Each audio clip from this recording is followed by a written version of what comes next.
Le Burkina Faso, situé en plein cœur du Sahel, est un pays marqué par une histoire politique tourmentée et une insécurité croissante.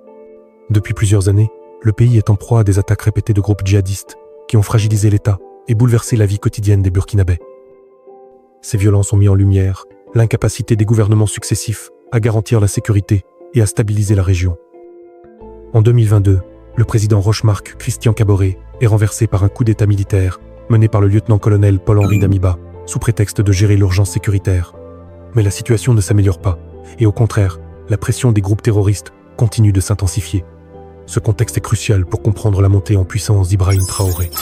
Dans un climat où l'armée est divisée, où la population désespère et où les puissances étrangères ont leurs propres intérêts, Traoré apparaît comme une figure jeune, dynamique, mais aussi controversée.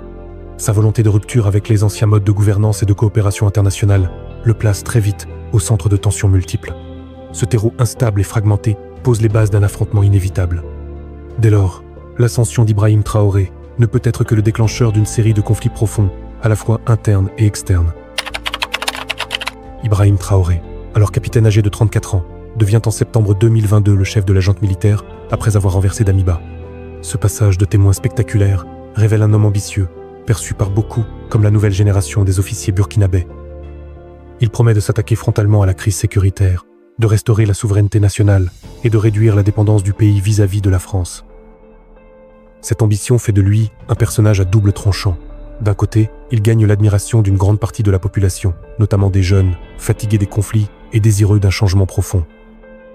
De l'autre, il dérange de nombreux acteurs, des officiers supérieurs qui voient en lui une menace pour leurs intérêts personnels, des groupes djihadistes qui ne veulent pas perdre leur emprise, et des puissances étrangères, notamment la France, qui craignent de perdre leur influence stratégique dans la région. L'ascension de Traoré n'est donc pas seulement une victoire militaire, mais un choc politique et géopolitique qui déclenche une lutte d'influence féroce. Mais cette position dominante ne peut durer sans confrontation. Dès lors, les ennemis d'Ibrahim Traoré se révèlent, d'abord parmi ceux qui partagent son uniforme. Dès son arrivée au pouvoir, Ibrahim Traoré fait face à des ennemis au sein même de l'armée burkinabé. Ces divisions internes sont le résultat de jalousie, de conflits d'intérêts et de visions différentes sur la gestion du pays. Par exemple, dès la fin 2022, plusieurs officiers de haut rang sont arrêtés, soupçonnés de préparer des coups d'État visant à renverser Traoré.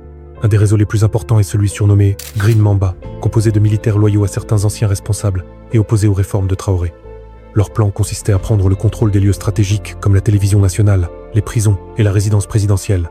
Ce complot démontrait une capacité organisationnelle et des complicités à l'intérieur même de l'appareil sécuritaire. Au-delà des arrestations, ces tentatives traduisent un climat de méfiance extrême et une instabilité permanente qui fragilise l'État. Pour Traoré, gouverner, c'est naviguer dans un champ de mines où chaque alliance est fragile, chaque décision scrutée et chaque adversaire potentiellement dangereux. Mais la menace ne vient pas uniquement de l'intérieur. Les défis sécuritaires et les jeux d'influence géopolitique hors des frontières du Burkina Faso sont tout aussi décisifs. Sur le plan international, Ibrahim Traoré est devenu un pivot dans la lutte pour le contrôle du Sahel. Cette région stratégique est convoitée par plusieurs puissances, notamment la France, la Russie, les États-Unis, mais aussi par des acteurs régionaux comme le Mali. Traoré a pris le pari de réduire la présence française militaire en cherchant à rééquilibrer les alliances et à s'appuyer davantage sur d'autres partenaires, comme la Russie, via des groupes paramilitaires. Cette orientation politique dérange profondément Paris et ses alliés. En parallèle, les groupes djihadistes, eux, profitent de ce contexte chaotique. Leur objectif est clair, affaiblir l'État burkinabé en ciblant le pouvoir central et en fomentant le chaos. Plusieurs tentatives d'assassinat de Traoré sont liées à ces réseaux terroristes, parfois liés à des militaires dissidents. Ce double jeu entre forces intérieures et acteurs extérieurs rend la situation explosive. Ibrahim Traoré est donc au cœur d'une tempête où s'entremêlent forces locales et intérêts globaux. Mais cette lutte acharnée n'est pas seulement politique, elle est aussi profondément symbolique. Face à toutes ces menaces, Traoré incarne une figure de résistance.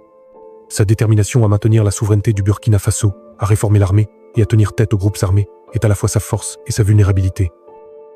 Il est l'homme à abattre parce qu'il menace des intérêts puissants et parce qu'il représente une promesse pour des millions de Burkinabés qui aspirent à la paix et à un avenir différent. Son combat dépasse les frontières. C'est une bataille pour la souveraineté africaine dans un contexte mondial de tensions géopolitiques. Le prix du pouvoir est élevé et la route vers la stabilité semée d'embûches. Mais, pour l'instant, Traoré tient bon, symbole d'un Burkina en mutation, fragile mais plein d'espoir.